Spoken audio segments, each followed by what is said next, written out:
Chapter 36. I am updating my resume on my laptop when my cell phone rings. Her name flashes across the screen. I hesitate before answering.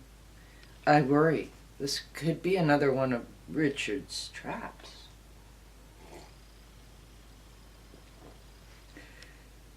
You were right, says the husky voice I've come to know so well. I remain quiet. About the visa bill. I fear that even my slightest utterance will cause Emma to stop talking, change her mind, hang up. I called the credit card company. There was no wine charge from the Sotheby's. Richard never ordered the Ravenel.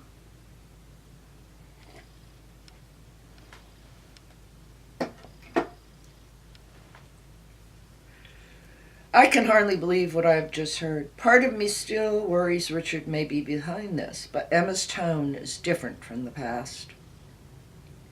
She no longer sounds contemptuous of me. Vanessa, the way you looked when he said he would escort you downstairs, that's what convinced me to check. I thought you were jealous, that you wanted him back, but you don't, do you? No. You're terrified of him, Emma says bluntly. He actually hit you? He tried to strangle you? I can't believe Richard would, but where are you? Where is he? I'm home. He's in Chicago on business. I'm grateful she's not at Richard's apartment. Her place is probably safe, although her phone may not be. We need to meet in person, but this time it will be in a public place. How about the Starbucks on? No, you have to stick to your routine. What do you have planned today? Well, I was going to take a yoga class this afternoon and then go pick up my wedding gown. We won't be able to talk in a yoga studio. The bridal shop, where is it? Emma gives me the address and time. I tell her I will meet her there. What she doesn't know is that I'm going to arrive early to make sure I'm not ambushed again.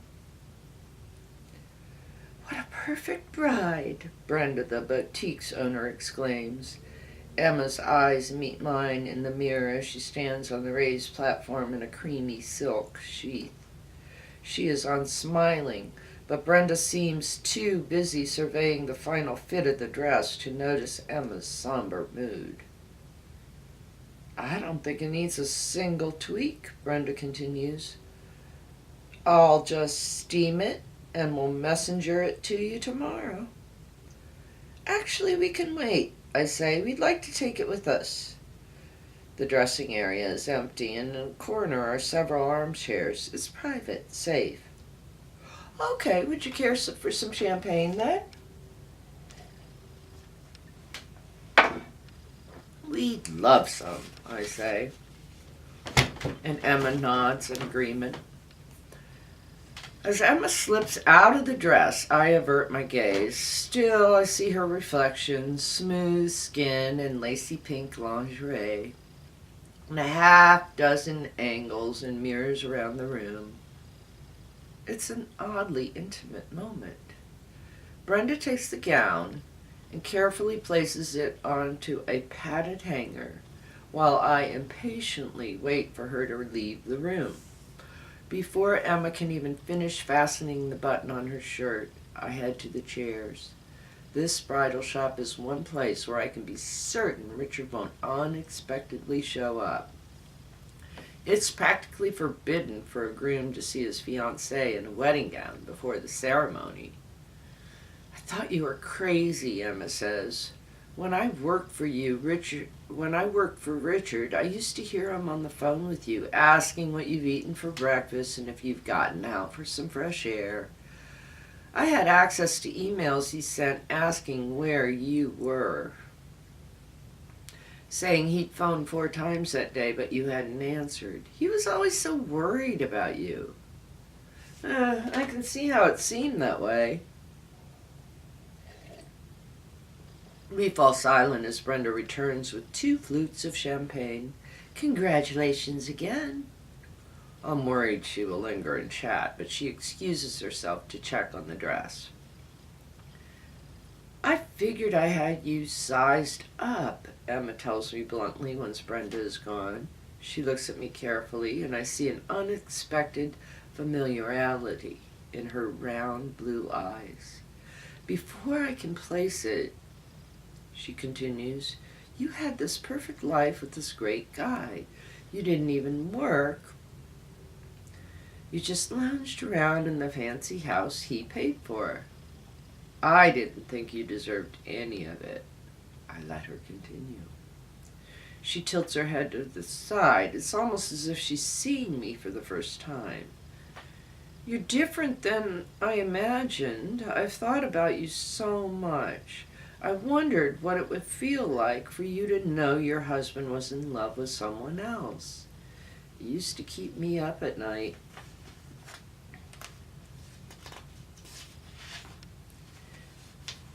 It wasn't your fault. She has no idea how true that statement is. A loud ding emanates from Emma's purse. She freezes with the flute almost touching her lips. We both stare at her bag. She pulls out her phone. Richard texts me. He just arrived at his hotel in Chicago. He asked me what I'm up to and wrote that he misses me. Text him and tell him you miss him too and that you love him. She raised one eyebrow but does what I ask. Now give me your phone. I tap on it, then show it to Emma. It's tracking you. I point to the screen. Richard bought it for you, right? His name is on the account. He can access your phone's location, your location, at any time. He did the same thing to me after we got engaged. I eventually figured it out after the day in the grocery store when I wondered if he already knew what I'd be serving him for dinner. It was how he discovered my clandestine visit to the city and to the wine store a few towns over. Richard was also responsible for the mysterious hang-ups that began after I met him, I've realized. Sometimes they served as punishment, such as during our honeymoon when Richard thought I'd been flirting with the young scuba instructor. Other times, I believe he was trying to keep me off balance to unnerve me so that he could subsequently reassure me. But I don't tell this part to Emma. Emma is staring at her phone. So he pretends he doesn't know what I'm doing even though he does? She sips her drink. God, that's sick. I realize it's a lot to take in. I recognize this as an extraordinary statement. Do you know what I kept thinking about? Richard showed up right after you slipped that letter under my door. He immediately tore it up, but I keep remembering this one line you wrote. A part of you already knows who he is. Emma's eyes grow unfocused, and I suspect she is reliving the moment when she began to see her fiancé anew. Richard it was like he wanted to murder that letter. He kept ripping it into smaller and smaller bits. Then he shoved them in his pocket, and his face. It didn't even look like him. She lingers in the memory for a long moment, then shakes it off and stares directly at me. Will you tell me the truth about something? Of course. Right after the cocktail party at your house, he came in with a bad scratch on his cheek. When I asked him what happened, he said a neighbor's cat did it when he tried to pick it up. Richard could have covered the scratch or come up with a better story for it, but conclusions would be drawn after my sloppy conduct at our party. It was more proof of my instability, my volatility. Emma is very still now. I grew up with a cat, she says slowly. I know that scratch was different. I nod. Then I inhale deeply and blink hard. I was trying to get him off of me.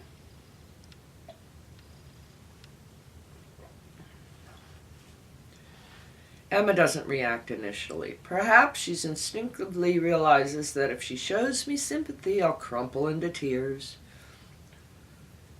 She simply looks at me, then turns away. I can't believe I got this so wrong, she finally says. I thought you were the one. He's coming back tomorrow. I'm supposed to spend the night at his place. Then Maureen's coming to town. We're meeting at my apartment so she can see my dress. Then we're going to taste all the wedding cakes. Her chatter is the only sign that she's nervous, that our conversation has thrown her. Maureen is an added complication. I'm not surprised Richard and Emma are including her in the wedding preparations, though. I remember wanting to do the same. Along with the butterfly clasp necklace I gave her, I sought out her opinion on whether Richard would want black and white or color photographs in the album that was my wedding gift to him. Richard also called her and put her on speakerphone, and the three of us discussed entree options for the meal. I put my arm around Emma. At first, her body is rigid, but it softens for a brief moment before she pulls away. She must be holding back a tidal wave of emotions. Save her. Save her. I close my eyes and recall the girl I couldn't save. Don't be scared. I'm going to help you.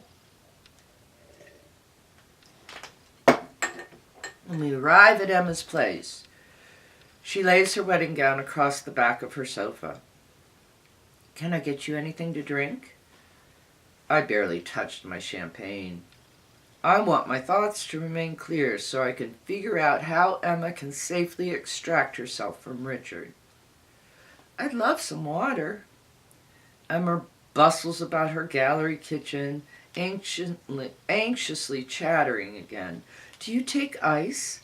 I know my place is a little messy. I was going to do laundry, and then all of a sudden I just felt like I had to check on the Visa charge. He added me to that account after we got engaged, so all I had to do was call the number on the back of my card. I've got some grapes and almonds if you want a snack. Usually I reviewed his Amex statements before submitting them to accounting for reimbursement, but a couple of times he told me he'd handle it himself. That's why I never saw the refund. Emma shakes her head. I absently listen to her as I look around. I know she is grasping for ways to blunt the impact of what she has learned about Richard. The champagne she quickly drank, the frantic energy, I recognize the symptoms too well. As Emma cracks ice cubes into our glasses, I study her small living room.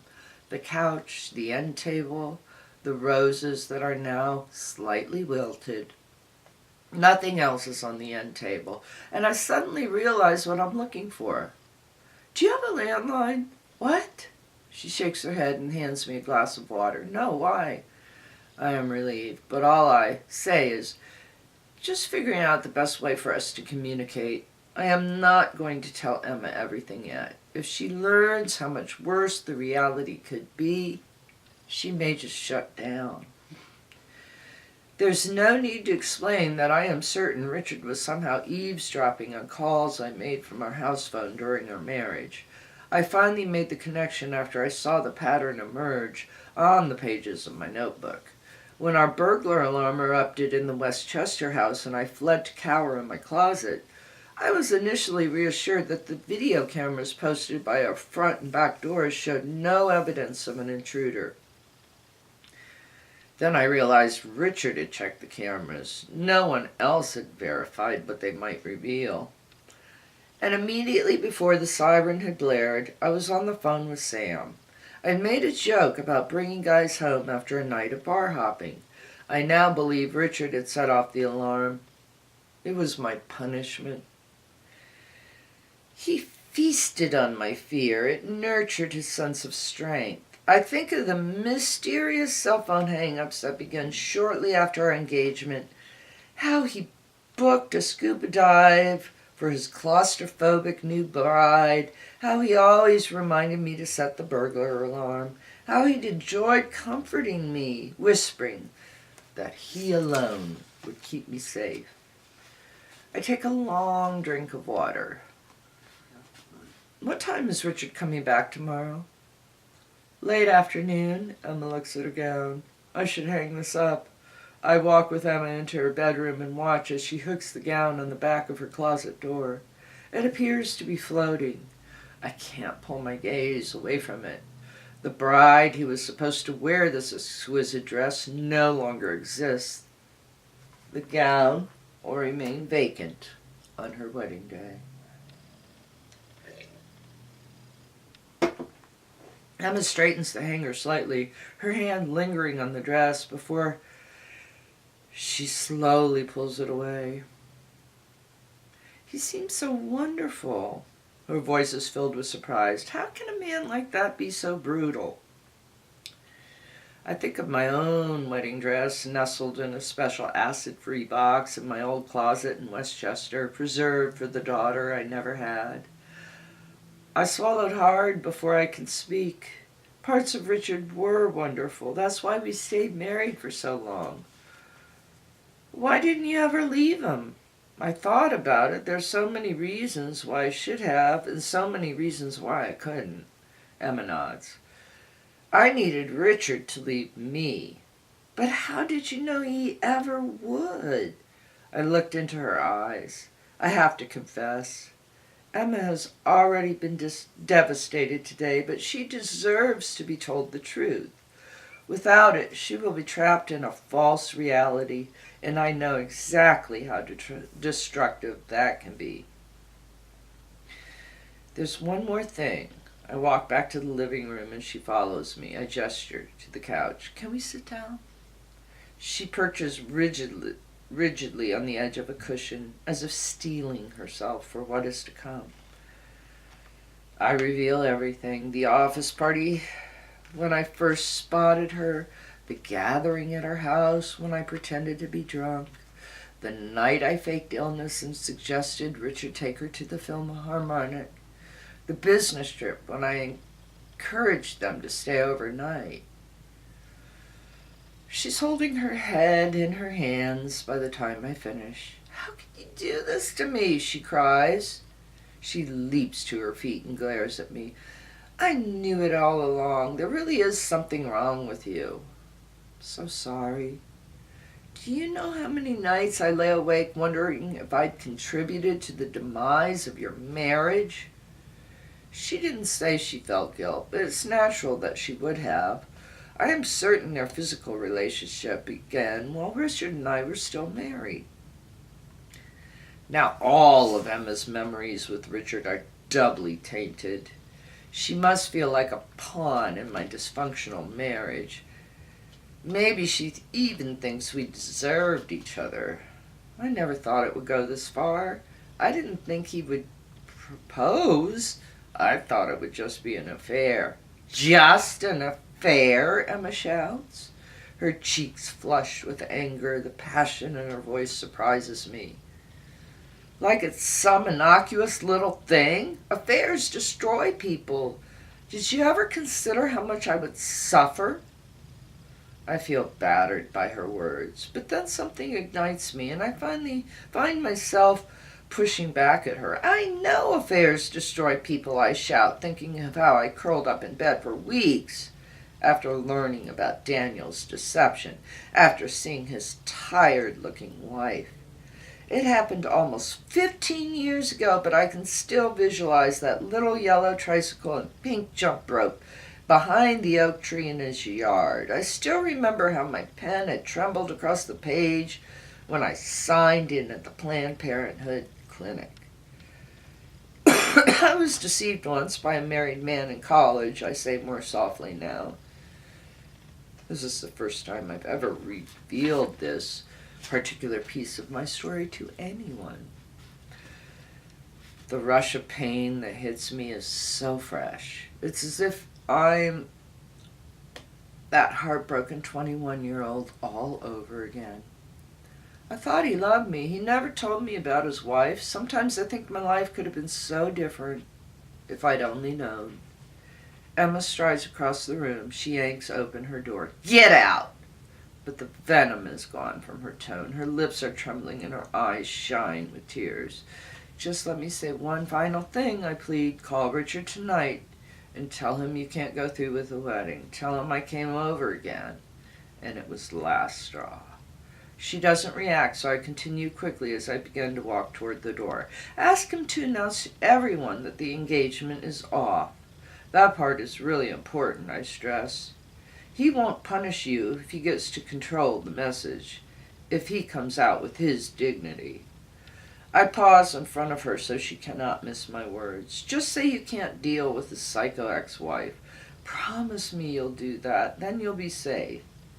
Emma is silent, but at least she is looking at me, even though it is with a cold, appraising stare. Her eyes rake across my face and down my body, then back up again. How am I supposed to believe anything you say? You don't need to. Please go stay with a friend. Leave your cell phone here so he can't find you. Richard's anger always passes quickly. Just protect yourself. I step over the threshold and hear the door close sharply behind me. I hover in the hallway, staring down at the dark blue carpet beneath my feet.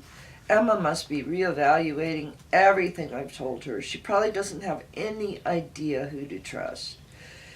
If Emma doesn't follow the script I'd given her, Richard may unleash his rage on her, especially if he can't find me. Or worse, he may convince her to change her mind and go through with the wedding. Maybe I should not have told her my role in this. Her security should have trumped my need to unburden my guilt, to be scrupulously honest. Her faulty perception would have left her less vulnerable than this dangerous truth. What will be Richard's next step? I have 24 hours until he returns, and I have no idea what to do. I slowly walk down the hall. I am so reluctant to leave her. I am about to step onto the elevator when I hear a door open. I glance up and see Emma standing in her threshold. You want me to tell Richard I'm calling off the wedding because of you? I nod quickly. Yes, blame it all on me. Her brow furrows. She tilts her head to one side and looks me up and down again. It's the safest solution, I say. It might be for me, but it isn't safe for you. Guess what? I am coming to visit you for your birthday on February 24th. I got my plane ticket, so I will see you soon.